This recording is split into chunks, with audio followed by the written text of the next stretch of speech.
Let's go with our title this morning, Cody. Shout for the Lord. Not shout to the Lord, but it says shout for the Lord. Anybody want to shout for the Lord today? I mean, shout for the Lord. There's reasons that we need to be shouting for the Lord. But we're not.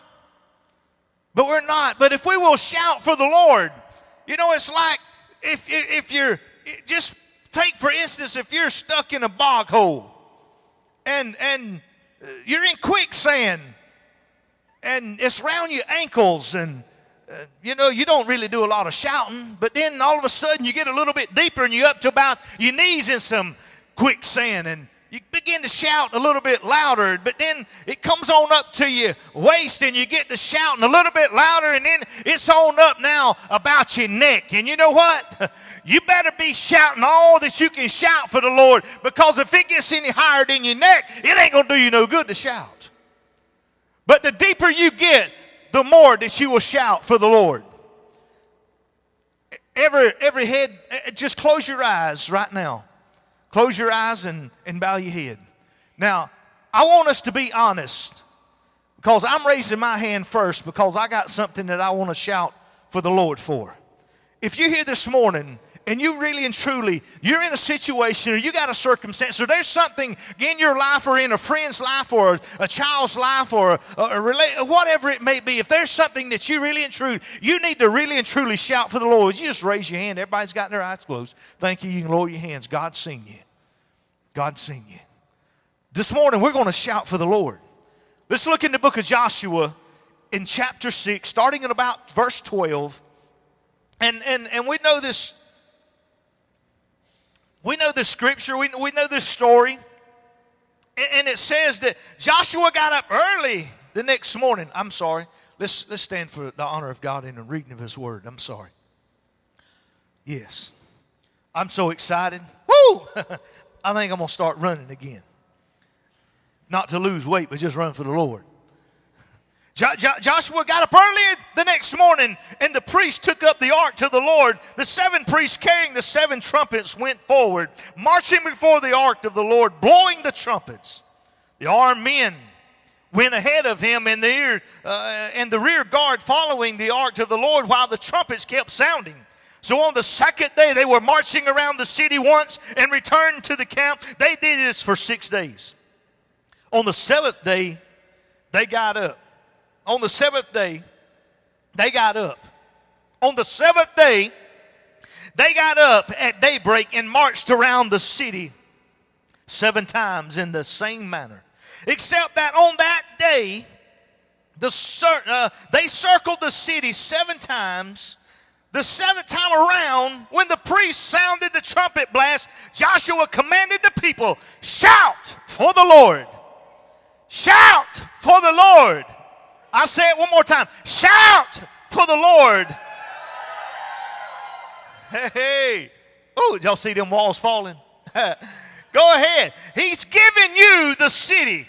The city and all that is in it are to be devoted to the Lord. Only Rahab the prostitute and all who were with her in her house shall be spared, because she hid the spies we sent, but kept away from the devoted things. But keep away from the devoted things, so that you will not bring about your own destruction by taking any of them. Otherwise you will make the camp of Israel liable to destruction and bring trouble on it. All the silver and gold and the articles of the bronze and iron are sacred to the Lord and must go into His treasury. When the trumpet sounded, when the trumpet sounded, the people shouted.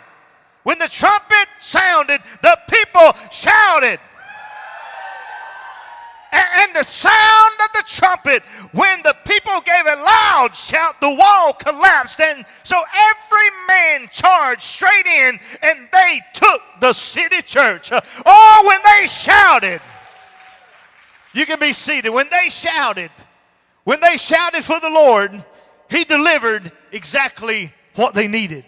When He delivered, the shout, when they delivered the shout, he delivered the victory. And that is here today, right here in this very place, in these four walls where we sit today. If you will deliver the shout, he will deliver the victory, church. You will deliver the shout, he will deliver the victory. And you can have that victory today, but all you got to do is just shout for the Lord. Now you see, the Israelite children, they had gone a long time. They had went many days of being silent. Your devil don't like you when you're silent. He might think you're up to something. He likes for you to be making a noise, but he don't want you to make a real big noise. He don't want you to make a shout noise for the Lord. See, he hears you when you call out to God.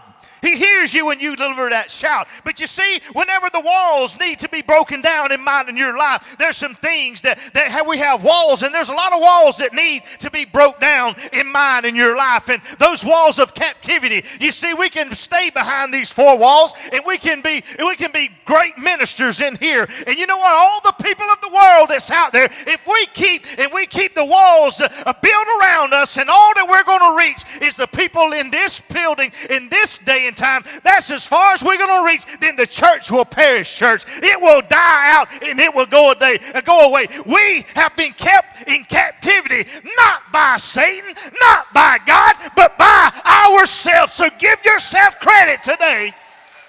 Oh, it's us. You know, if we'll just shout for the Lord, he'll come and remove the walls of captivity. The Israelite children had walked around in the wilderness. They were held captive. And you know, oh, Lord have mercy. The other night at the men's fellowship, Brother Benny Calloway, you know, he said something that really and truly stuck. It stuck with me so bad. I just never really thought of it just like he did. But you see, there's empty chairs in here today. There's empty seats in here today. There's empty seats in the balcony down on the floor. And not just here, but any church that you go to today, there's empty seats in it. And they should be full. But you know what? Brother Benny was telling about, he said the other night that the Lord had woke him up at 3 o'clock in the morning. Woke him up at 3 o'clock in the morning for him to get up and pray. And he says, I didn't. He said, I was held down. Now, I wished I'd have brought, God just brought this out. I don't know, it wasn't even part of it, but God just brought it out. But I wish I had brought a sheet this morning. You know, any two people in here can take a bed sheet and rip it in two. Y'all believe that? Y'all have done it a million times, hadn't you? You know, if we had a bed sheet and I asked somebody to jump off the balcony and we was going to catch him with that bed sheet, how many would do it? No, you know that bed sheet's going to rip and you're going to be splattered. The strength. Brother Benny says, you know what? He said, I didn't get up at 3 o'clock in the morning and pray. He said, because I was held down and held captive by a bed sheet. That bed sheet spread over me, kept me held down in the bed that I couldn't get up. Now, how many of us has really and truly got victory over a bed sheet? How many of us at any given, let me pick on the deer hunters. How many deer hunters we got in here? Yeah. How many of you have trouble lifting that bed sheet up at 5 o'clock in the morning when it's time to go shoot a deer? That's what I'm talking about. Oh. All right, ladies. When it's time to get up and go shopping, Daddy doesn't give you, he doesn't give you all 5 credit cards. How many of you have trouble getting up at 6 o'clock in the morning to go shopping when you done got 5 credit cards and the bill's paid up and all you got to do is go max them out? Boy, we can lift them sheets up in a heartbeat, can't we? But you see, when it comes to doing something for God, we're held captive because we got walls that holds us down captives and keeps us in a spot to where we don't want to get up and do what God. But you see, the Israelite children, they had been commanded and they had done seen some of the evidence of what God was doing, and they were being honored, and they were being saying, you know what, this is what I'm going to be today. I'm going to be about doing God's business. I'm going to do exactly how He tells me when to do it. So they got up and they marched and they marched and they marched. That 7th day, when they delivered the shout, God delivered the victory. So we need to break some walls down of captivity. We need to break the walls down that hold us back. Because there's a lot of walls that holds us back. You know, we'll stay in certain situations, in certain circumstances, just because that there's a wall there. But you know what? You turn loose a rattlesnake inside that wall, and you watch and see how many of you is going to go through the wall or go over the wall. Turn loose a bunch of tigers, a bunch of hungry tigers. I'm talking about hadn't eaten nothing in about 3 weeks, and you turn them tigers loose in that wall. Church, you coming up out of there. So don't let anything hold you back. Don't let anything hold you down. If God will bring if you'll just how many of you is going to go shouting for the Lord whenever that rattlesnake is turned loose? He turns that rattlesnake loose. Oh, Lord, where you at? Where you at, Lord? Come on, shout for the Lord, church, because he will give you the victory. We need to shout our way through this life. We need to shout for the Lord. Shout for the Lord. Call for help. We'll call for help at any given time when it looks like that our life is in danger. We'll shout for the Lord whenever it looks like that our child is in danger. But we have a hard time shouting for the person that's in California, for the person that's over in Africa, for the person that's in China. We have a hard time shouting. We get to Joshua mind. We get in this state of mind to where it is that, I don't know that I need to do all that. I meant Jonah. With Jonah, in the mind of Jonah was saying, you know what? Oh, Lord have mercy. I'm not going over there. I'm not going over there and pray for them people. I'm not going over there deliver a word to them people. I'm not going to do that. You know, they deserve what they get. They deserve the way they are. They deserve to die. They deserve to die because they're the one that brought this destruction on themselves. They're the ones that did this, and so they need to get exactly what's coming to them. But I'm telling you, you get in the will of God and you'll go over that wall to go get that child. You'll go over that wall to get what's coming in. You'll do whatever you've got to do to save in the name of Jesus. Oh, Lord have mercy. We need to be shouting for our brother. We need to be shouting for our sister. We don't need to be condemning. All we need to do is we need to be lifting up. We need to be lifting up. You see, God had already given the victory. So all they had to do was go after it. God's already given you the victory. All you got to do is go after it. But a lot of times we get ahead of God. You see, if the children would have marched around and on the fifth time, if they would have shouted when they were told to be quiet, they'd have got ahead of God. But they waited. A lot of times in life we get ahead of God. Anybody ever got ahead of God before in your life? Yeah, I have. I'll admit. I got ahead of him. But when I waited on him, he delivered the victory in my life. Oh, Lord have mercy. He delivered the victory. I'd lots rather have the victory than I had the defeat. Amen. Oh, Lord have mercy. You know what? I want us to look at verse 17. It said the city and all that is in it are to be devoted to the Lord. Only Rahab and those there, that's the only thing to be spared.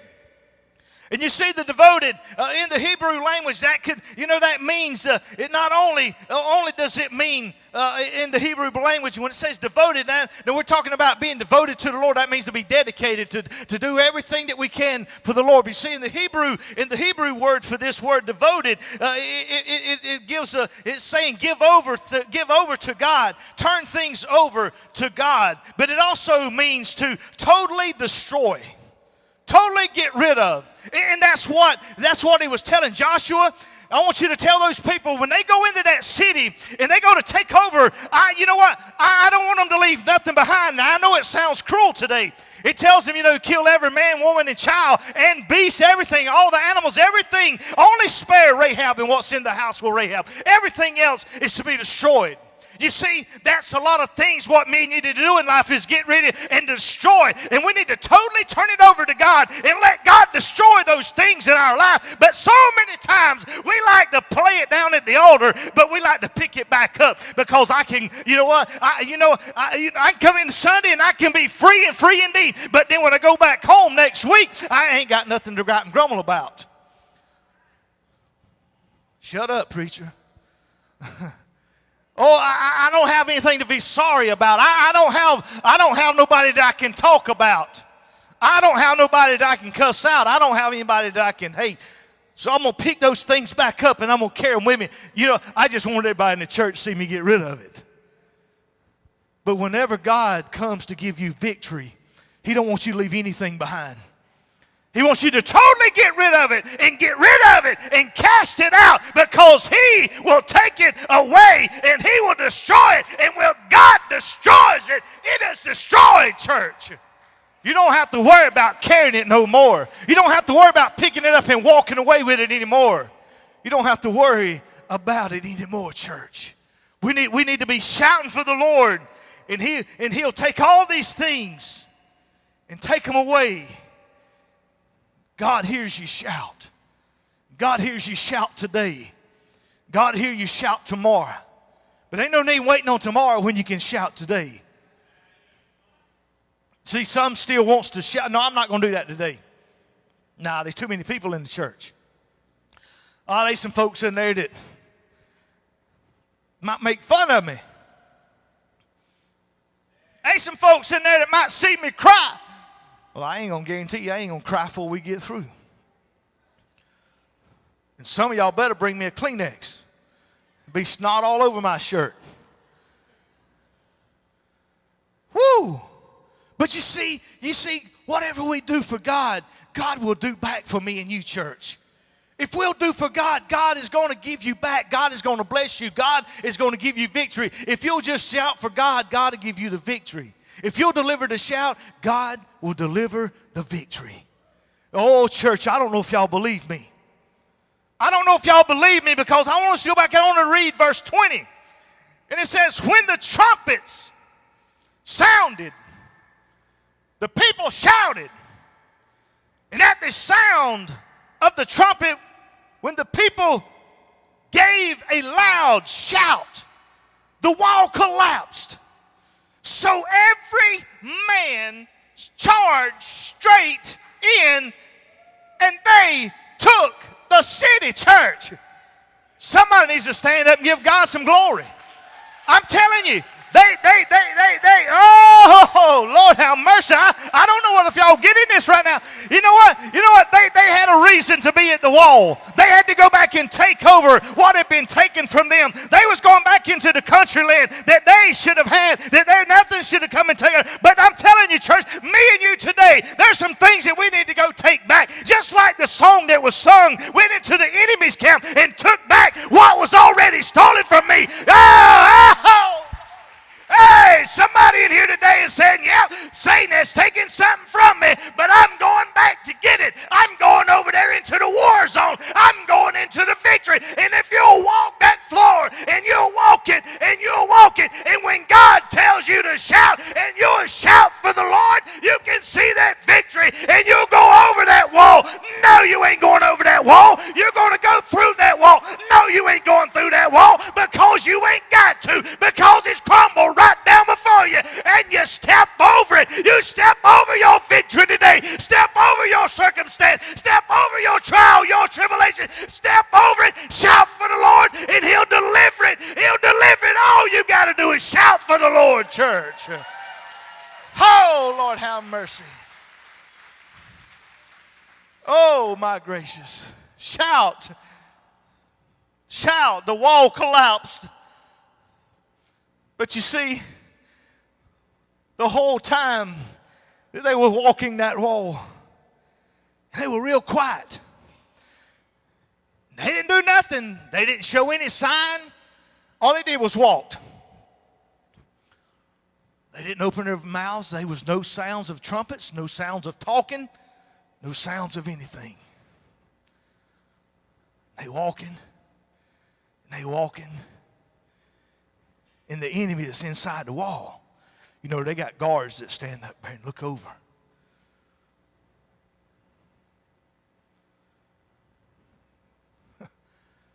Hey, ain't nothing to these guys. They scared to death. All they doing is walking around. At least they keeping the weeds beat down, and we ain't got to go out there and mow the grass around the wall. They walked. Finally, after a while,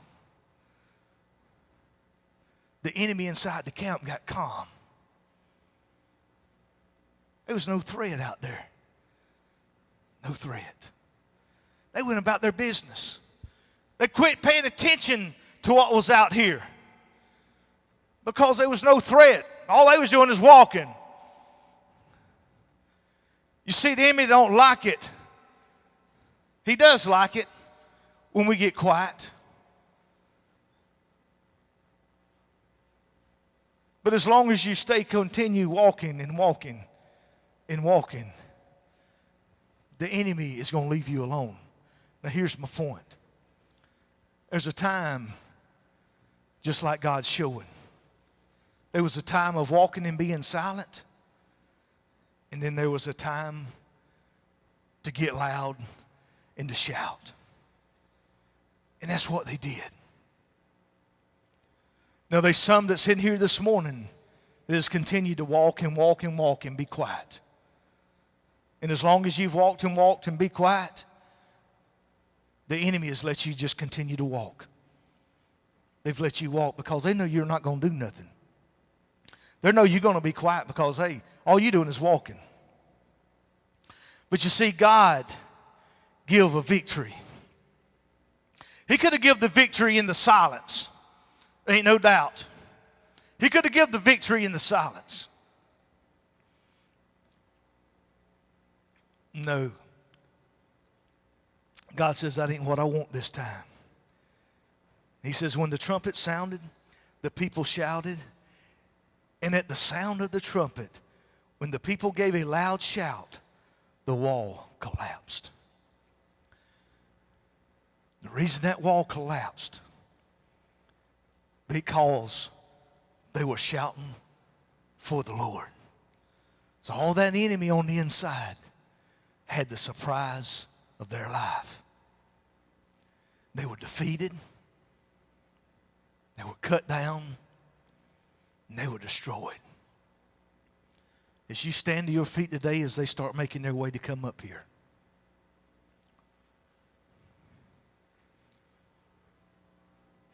you see, we started out real heavy. We started out a shouting because we knew that God was going to give us some victory. We knew that God was going to come and give us some victory today.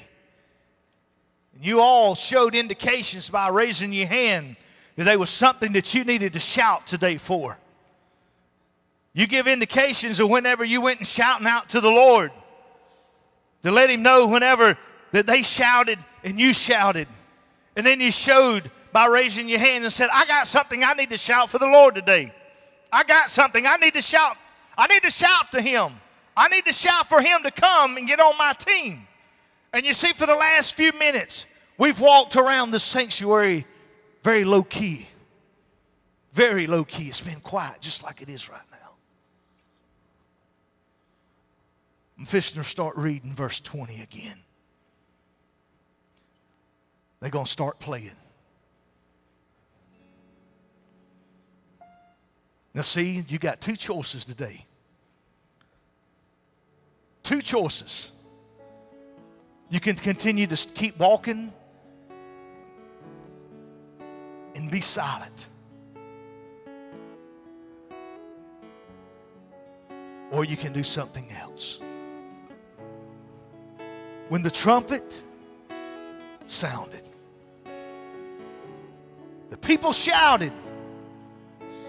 And at the sound of the trumpet, when the people gave a loud shout, the wall collapsed, and every man charged straight in, and they took the city. So this morning, if you want to take back your city, if you want to take back what's been stolen from you, if you want to take back what you've been robbed of, if you want to take back what you've been cheated out of, if you want to take back all of that you have lost, whatever it may be, wherever it may be in your life, if you want it back, then you shout for the Lord.